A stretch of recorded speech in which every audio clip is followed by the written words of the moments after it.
no claws, no venom, no monstrous size.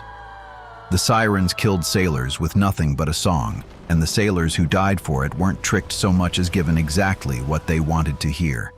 This is the true story of the deadliest voices in Greek myth, and the two very different men who each found a way to survive them. Before they were monsters, most ancient sources placed the sirens as companions of Persephone, whose episode already released on this channel, present with her on the day Hades took her into the underworld. Some versions say Demeter, in her grief, transformed them into half-bird creatures as punishment for failing to protect her daughter. Others say they asked the gods for wings themselves, so they could search every corner of the earth and sea for her without rest. Ovid leans toward the second version, framing the transformation as an act of devotion rather than punishment, the sirens choosing monstrosity voluntarily in service of a search they knew was probably already hopeless. The sirens' entire monstrous existence begins in nearly every telling as collateral damage from someone else's tragedy, not as a threat born from malice of their own. Even their parentage is argued over. Several ancient sources, including later mythographers cataloging the family trees of Greek monsters, name the river god Achelous as their father, paired with one of the Muses as their mother, most often Melpomene, sometimes Terpsichore or Calliope, depending on which writer is telling it. That detail matters more than it first looks.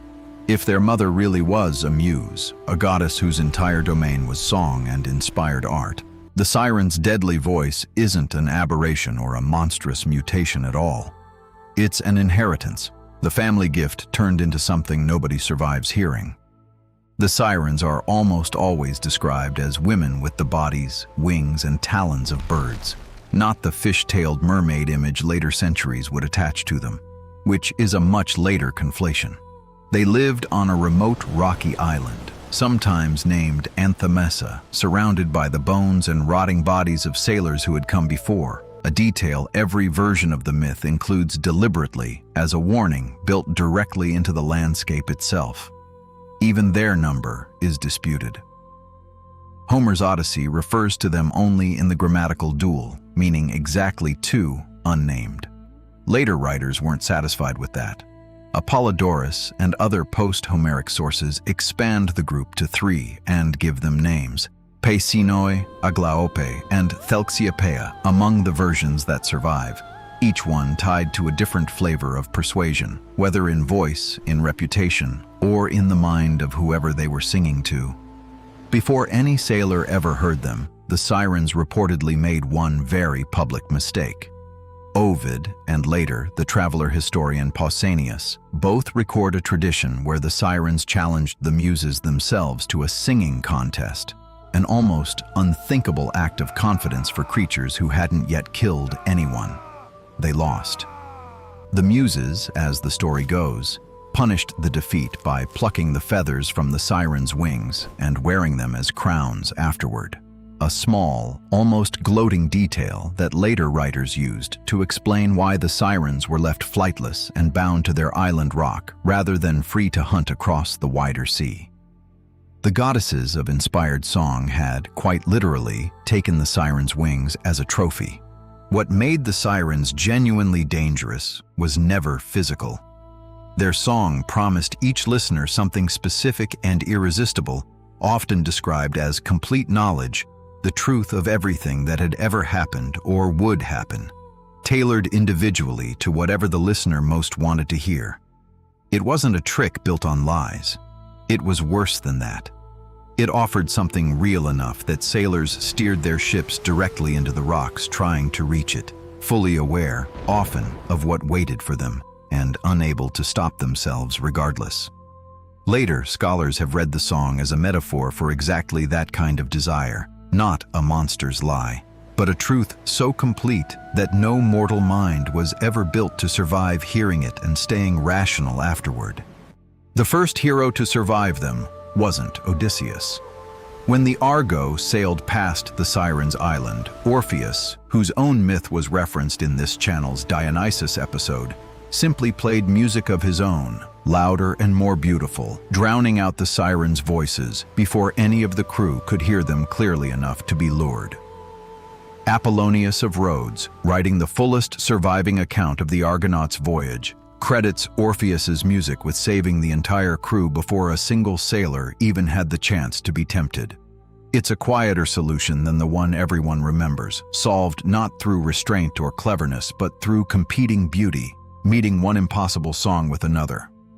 If you're enjoying this one, take a second to like and subscribe. It genuinely helps this channel keep making more of these.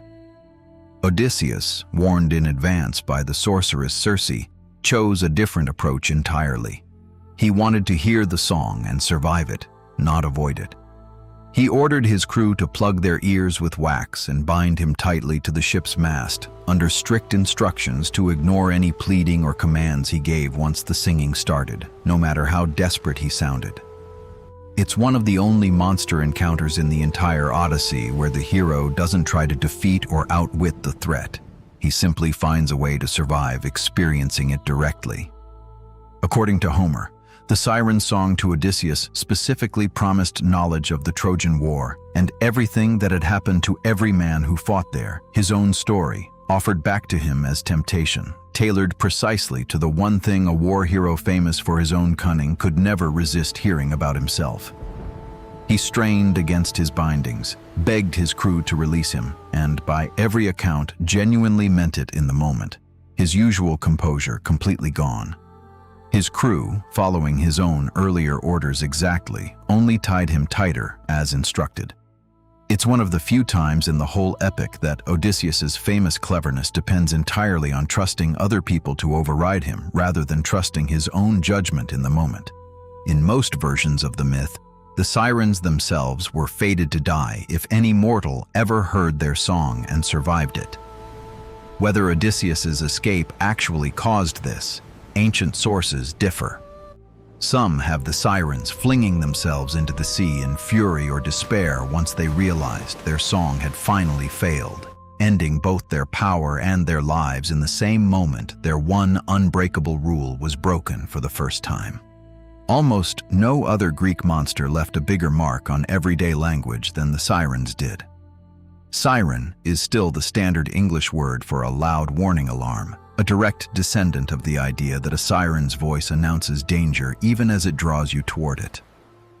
Siren's song survives independently as an idiom for anything tempting and dangerous at once: a business opportunity, a bad decision, a shortcut that costs more than it saves. Both usages trace back to the exact same core idea this episode has been building toward the whole way through. Something that sounds like exactly what you want, right up until it kills you. Ancient geographers didn't leave the Sirens floating in pure myth either. Roman-era writers, including Virgil in the Aeneid, placed the Sirens' rocks off the real Italian coastline near the Sorrento Peninsula, a cluster of small islands still known today as Lee Galli, close enough to an actual shipping route that ancient sailors could point at real rocks and tell you exactly which ones had killed men. Not every culture that inherited the myth took it literally, though. A separate, more skeptical tradition, associated with the rationalizing Greek writer Pelopidas, argued the Sirens were never monsters at all, just ordinary women on an island who lured passing sailors ashore with entertainment and robbed them once their guard was down. A very human crime, later dressed up in feathers and impossible song by storytellers who preferred a monster to a robbery. Both readings, the literal monster and the rationalized con, point at the same underlying warning. Something on that coastline was worth staying far away from. Read together. The myth stops being simply about temptation and starts looking like something closer to grief given a voice. Creatures born from Persephone's disappearance, singing endlessly about knowledge and truth to travelers who could never actually give them what they actually wanted, which was never a sailor's death at all. It was their friend, unreachable, permanently gone, the same as every death the songs ever caused. Every sailor who died on those rocks died, in a strange way, standing in for the one loss the Sirens themselves were never able to resolve. And every ship that turned away unharmed left them exactly as alone as they'd been before it arrived. The Sirens have drifted furthest of any Greek monster from their original myth, reimagined for centuries as fish-tailed seductresses, when the original story is stranger and sadder. Bird women born from loss, stripped of their own wings once by the Muses they tried to outsing, singing a truth so complete that nobody who heard it clearly could bear to keep sailing past. Next up in this series, the Phoenix, the one creature in this whole roster whose ending was never really an ending at all. Subscribe so you don't miss it.